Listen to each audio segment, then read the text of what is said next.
ওকে মাকে মাকে মাকে মাকে মাকে মাকে মা আমারে ভালো ভালো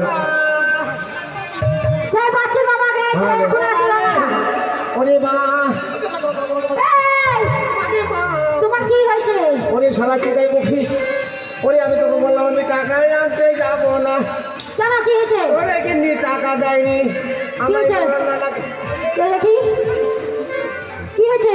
হাতিস না গিনি রে হাতিস না শোনা গিনি হ্যাঁ বলো। ছেলের বিয়ে দিব হ্যাঁ চলো সুদ করে টাকা নেবো হ্যাঁ সুদ করে টাকা নিয়ে চলে যাবো কলকাতায় তুমি তো যাওনি মারা নানা কাছে। আমি গিয়েছিলাম টাকা পাইনি ও গিনি বলো। চলো ওই সুদে টাকা নেবো হ্যাঁ এখানকার ওই যে প্যাটেল বেলা ভাই আছে হ্যাঁ কমিটি ভাইরা আছে হ্যাঁ তাদের কাছে টাকা নিয়ে চলে যাবো কলকাতায় ঠিক আছে। হ্যাঁ শুনে কিন্তু দাও হ্যাঁ দাও। এই কথা কি বলে জানো ওই কলকাতায় যাবো আর কলকাতায় গিয়ে লাল টুকটুকে মুখ খুঁজিয়ে নেবো তাই তো আর খুঁজতে খুঁজতে চলে যাবো আর কি বলছে জানো বলতে বলতে চাইতে চাই এখানকার ওই দর্শক ভাইরা বলে শুনতে চাই আর কি বলতে গেছে প্রথম দেখাই তোমার ও কন্যা হইলাম তাই তো কন্যা খেতে এলাম তোমার হাতের জল প্রথম দেখাই তো তাই তো কন্যা খেতে এলাম তোমার হাতের জল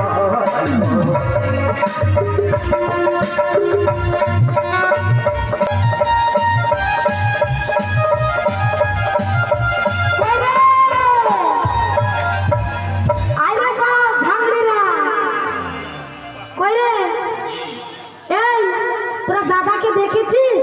দাদা কার নাম? দাদা হবে না?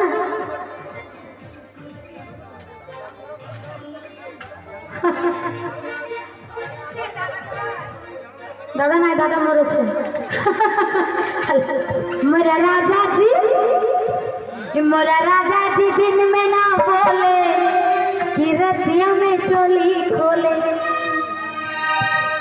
मोरा राजा जी दिन में ना बोले कि रतिया में चोली खोले कि रतिया में चोली खोले मोरा राजा मोरा राजा मोरा राजा मोरा राजा मोरा राजा जी मोरा राजा जी दिन में ना बोले कि रतिया में चोली खोले कि रतिया में चोली खोले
रतिया में चोली बोले